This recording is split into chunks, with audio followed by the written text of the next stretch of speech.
পানী মাছ দেই বানপানী মাছ চাই লওক টিপি পাই আছে পানী খুঁত চাওক আগতকৈ বহুত স্পীড হয় পানী খুঁতটো আৰু এয়া মানুহক হেল্ল' অসমবাসী ৰাইজ কি খবৰ আশা কৰোঁ আপোনালোক সকলোৱে ভালে আছে আৰু ময়ো ভালে আছোঁ আজি এটা নতুন ব্লগৰ সৈতে আপোনালোকৰ লগত লগ পাম আৰু ব'লকচোন ভিডিঅ'টো চাই থাকক আমাৰ সৈতে আজি ভিডিঅ'টো কিহৰ ওপৰত বনাব গৈছোঁ আপোনালোকে গম পাইছে চাগে থাম্বনেইলটো দেখি পেলাই চাই থাককচোন আৰু ইয়া জাগিয়াল বেবেজিয়াৰ এইটো পানী যোগান আঁচনি আছিলে আৰু পানী যোগান আঁচনি সম্পূৰ্ণৰূপে বুৰি গ'ল চাওকচোন আপোনালোকে সম্পূৰ্ণৰূপে পানীয়ে বুৰি গ'ল আৰু মানুহবোৰ ইয়াতে বহুত কষ্টত আছে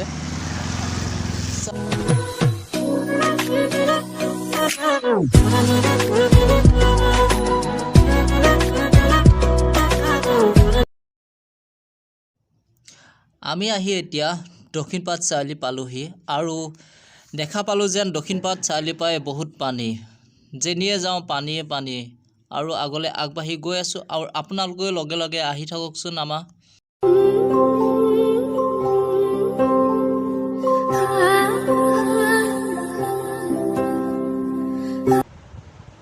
এয়া আহি আছোঁ আমি বানপানীৰ আগে আগে মানে পানী ওপৰে আৰু বানপানী হ'লে বহুত দুখ লগা কথাও খেতি পথাৰৰ পৰা আদি কৰি বহুত নষ্ট হৈ যায় আৰু কিছুমান কথা ভালো লাগে মানে চোতালৰ আগতে মাছ মাৰিব পাওঁ আৰু বহুত মানুহে চকী পাৰি মাছ মাৰি আছে নিজৰ নিজৰ চোতালতে আৰু চাওকচোন কেনেদৰে মাছ মাৰি আছে ভাবিলোঁ বানপানীতে বাইকখন ধুই লওঁ মস্তিও লাগে আৰু দুখি লাগে এই সময়খিনিত ৰূপ এয়াই হয় চাওক গোটেইখিনি দেখুৱাই দিয়ক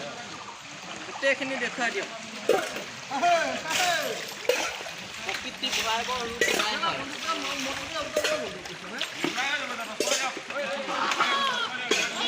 আৰু বৰ্তমান নীল আহিছে আৰু ঘৰ চোতালতে মাছ মাৰি আছে এনেকুৱা দিন আৰু দেখিবলৈ ভাগ্য লাগিব সকলোৱে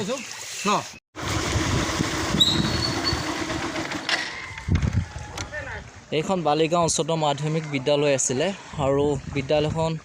আধা সংখ্যক পানীয়ে বৈ গৈছে আৰু চাওকচোন বহুত কষ্ট কৰি চৰকাৰে বনাইছিলে গাঁওখনৰ কাৰণে বিদ্যালয়খন আৰু পানীয়ে শেষেই কৰি দিব আৰু কাৰণ পানী যদি এনেকৈ 4-5 দিনমান থাকে গোটেই ঘৰটো বিদ্যালয়খন ওচৰ চুবুৰীয়া মানুহ ঘৰ চব শেষ প্ৰকৃতিৰ ভয়াৱহ ৰূপ ইয়াকে কোৱা হয় আৰু ব'লকচোন আগলৈ কিমান দেখুৱাব পাওঁ আপোনালোকক চাই থাকক আৰু বালিগাঁৱত এটা নামঘৰ আছিলে বহুত ভাল লগা সন্মুখতে দুটা ধুনীয়া সিংহ আকৃতি কৰিছে আৰু এই নামঘৰটো সম্পূৰ্ণৰূপে পানীত বৈ গৈছে চাওকচোন গোটেই দৃশ্যটো দেখুৱাবলৈ আপোনালোকক চেষ্টা কৰিছোঁ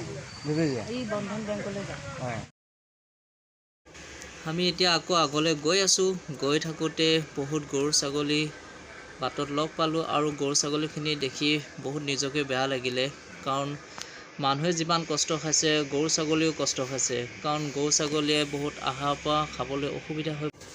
মানুহেনো ইমান আহাৰ ক'ৰ পৰা যোগাৰ কৰিব পাৰিব সিহঁতৰ চব পিনে পানীয়ে পানী হৈ পৰিছে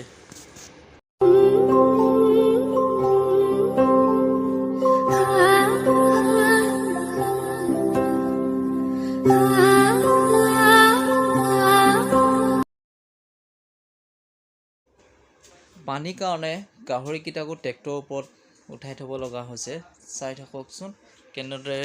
ট্ৰেক্টৰৰ ওপৰত উঠাই থৈছে আৰু খাদ্যও বহুত সিহঁতৰ অসুবিধা হৈ পৰিছে এতিয়া আমাৰ পৰিয়ালৰ মানুহ এঘৰ ঘৰলৈ আহিছোঁ আৰু পৰিয়ালৰ মানুহ ঘৰ এই পানী সোমাই 2 ইঞ্চি আছে আৰু কিছুমান ৰুমতো সোমাই গৈছে আৰু আমি ভিতৰত সোমাব চেষ্টা কৰি আছোঁ আৰু পিছলি পৰি যাওঁ দেখোন আৰু এয়া চাওক দেই এটা বস্তু দেখুৱাম 2 ইঞ্চিও নহয় 1 ইঞ্চি আছে 1 ইঞ্চি এঘণ্টাটো ফুল হৈ যাব পাৰে 2 ঘণ্টাটো ফুল হৈ যাব পাৰে আজিৰ দিনটোৰ ভিতৰত সোমাই যোৱাৰ সম্ভাৱনা আছে আৰু আমি ভিতৰত সোমাই গৈছোঁ আৰু মই কৈছিলোঁ যেন ইয়াত কোনো ধৰণৰ পানী সোমোৱা নাই বুলি আৰু কিন্তু এতিয়া বহুত ৰুমতে পানী সোমাই গৈছে কেনেকুৱা লাগিব অনুভৱ কৰকচোন নিজৰ যদি ঘৰ এটা এনেকুৱা থাকে পানীৰ ভিতৰত দিনে ৰাতিয়ে থাকিব লগা হয় কি অৱস্থা হ'ব এই মুৰ্গীটো চাওক ক'ত উঠিব লগা হৈছে সি থাকিব লাগে তলত কিন্তু উঠিছে ওপৰত গোটেই ঘৰ শেষ হাঁহকেইটাও কিমান কষ্ট পাইছে সিহঁতে একচুৱেলি পানীত ভাল পায় কিন্তু ইমানো পানীত ভাল নাপায় যে সিহঁতৰ আহাৰ খাবলৈ অসুবিধা হৈ পৰিছে এতিয়া এই ভঁৰালটোলৈ লক্ষ্য কৰকচোন খেতিয়কে বহুত কষ্টৰকৈ ধান অলপ গোটাই থৈছিল আৰু বানে গোটেইখিনি শেষ কৰিয়ে দিব চাগে তলখিনি চাওক পানীয়ে ভৰি পৰিছে আৰু কিমান সময় লাগিব ওপৰত উঠিবলৈনো এই গাঁওখনত 2004 চনতে এনেকুৱা এটা ডাঙৰ বানপানী হৈছিলে আৰু সেই বানপানীটোতে এনেকুৱা ডাঙৰ বানপানী আজিৰ দৰে হৈছিলে পানী এনেকৈ বাঢ়িছিলে 2004টোতে 2004 চনতে জীৱ জন্তুবোৰৰ বহুত অসুবিধা হৈ পৰিছে ক'লৈ নিব কি কৰিব কোনো বুজি পোৱা যোৱা নাই গৃহস্থনো ক'লৈ নিব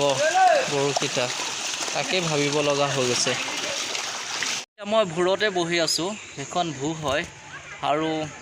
ছাইডৰ কিছুমান মই 15-20 দিনৰ আগত যিটো বানপানী দেখুৱাইছিলোঁ আপোনালোকক সেই বানপানীটো ইয়াতকৈও ইমান ডাঙৰ নাছিলে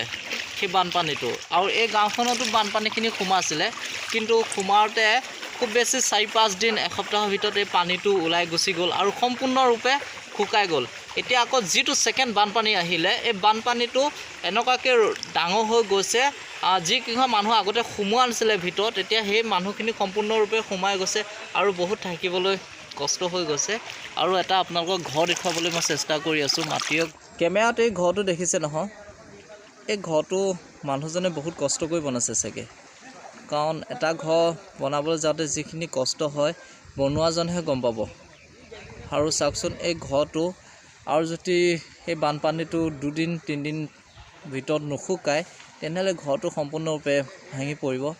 আৰু মনত কম কষ্ট পাবনে আৰু এনেকুৱা এটা ঘৰ বনাব যাওঁতে কিমান কষ্ট হ'ব আপোনালোকে অনুভৱ কৰকচোন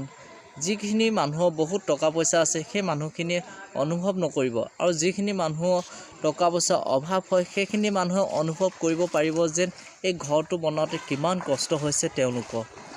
মানে প্ৰকৃতি ভয়াৱহ ৰূপ কোনেও বুজি নাপায় আজি মই ইয়াত পানী চাবলৈ আহিছোঁ বা আপোনালোকক দেখুৱাবলৈ আহিছোঁ সেইটো সঁচা কথা কালিলৈ কি জানে মোৰ ঘৰতে যদি এনেকুৱা পানী উপচি পৰে বেলেগেও মোক চাবলৈ আহিব বা মোৰ গাঁওখন চাবলৈ আহিব আৰু চাওকচোন মই এতিয়া যিটো দক্ষিণ পাটৰ পৰা কামপলৈ যোৱা ৰাস্তাটো দেখুৱাব চেষ্টা কৰি আছোঁ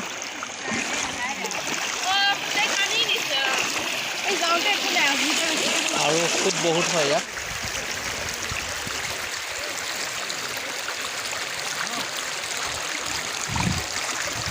জাল মৰা মানুহে জাল মাৰি আছে মাছ ধৰি আছে আৰু এইটো